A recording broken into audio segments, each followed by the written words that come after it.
কারোর স্বামী মারা গেলে সে নারীর করণীয় কী, এ বিষয়ে আমাদের সমাজে অনেক কুসংস্কার আছে, অনেক ভুল বিশ্বাস আছে। অনেকে মনে করেন যে কোনো নারীর স্বামী মারা গেলে তাকে বাকি জীবন সাদা শাড়ি পরিধান করে কাটাতে হয়। অনেকে মনে করেন তিনি আর কখনো অলংকার পরিধান করতে পারেন না। আসলে ইসলাম শরীয়তে এই বিষয়ে কি বলা আছে, আজ আমরা সে বিষয়ে কথা বলবো ইনশাআল্লাহ বিদিনিল্লাহ। প্রিয় দর্শক, এ বিষয়ে মৌলিকভাবে আমরা নির্দেশনা পাই কোরআন কারীমের সূরা বাকারার 234 নম্বর আয়াতে। আল্লাহ সুবহানাহু ওয়া তাআলা ইরশাদ করেছেন, ওয়াল্লাযীনা ইউতাওয়াফাউনা মিনকুম ওয়া ইয়াযারুনা আজওয়াজা ইয়াতারাব্বাসনা বিআনফুসিহিন্না আরবাআতা আশহুরিন ওয়া আশরা। অর্থাৎ যে সমস্ত পুরুষরা মৃত্যুবরণ করেন তাদের মৃত্যুর পর তাদের স্ত্রীদের করণীয় হলো তারা 4 মাস 10 দিন নিজেদেরকে নিবৃত করবেন। অর্থাৎ 4 মাস 10 দিন পর্যন্ত তারা অন্যত্র বিবাহ বন্ধনে আবদ্ধ হবেন না। আর যদি তাদের গর্ভে কোনো সন্তান থাকে তাহলে সন্তান ভূমিষ্ঠ হওয়া পর্যন্ত তারা এই অপেক্ষাটা করতে হবে।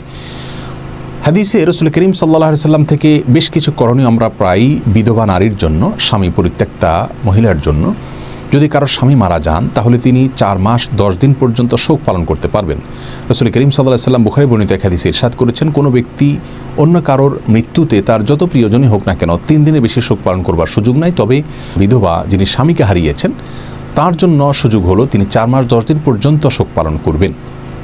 এই 4 মাস 10 দিন তিনি যে কাজগুলো করবেন না তার ভিতরে 1 নম্বর হলো, যেই বাড়িতে তিনি অবস্থান করেছেন স্বামীর বাড়িতে, সেখানে তিনি অবস্থান করবেন 4 মাস 10 দিন। একান্ত প্রয়োজন ছাড়া তিনি বাহিরে যাবেন না।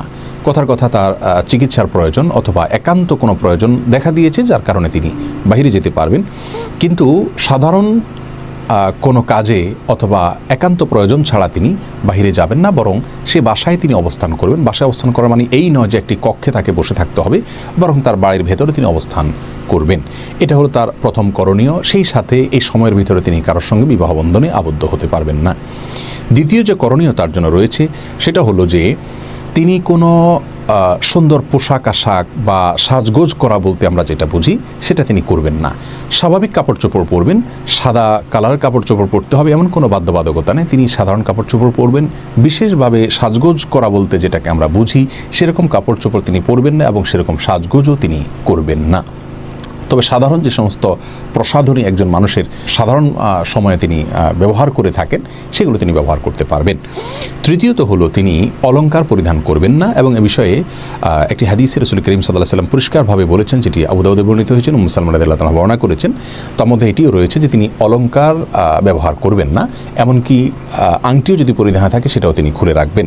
সেই সাথে তার আরেকটি বিষয় তার লক্ষ্য করতে হবে, তা হলো তিনি কোনো প্রকার সুগন্ধি ব্যবহার করবেন না, সুরমা ব্যবহার করবেন না, বা যেটাকে সাজগোজ করা বলতে আমরা বুঝি এরকম কোনো কিছু করবেন না। তাহলে মৌলিকভাবে 4 মাস 10 দিনের ভিতরে তিনি অন্যত্র বিবাহ বন্ধনে আবদ্ধ হবেন না। নিজে সে বাড়িতে অবস্থান করবেন, সেখানে অবস্থান করা তার জন্য যদি কোনো কারণে জটিল হয় তাহলে অন্য কোথাও অবস্থান করবেন, কিন্তু সেখানে অবস্থান করবেন।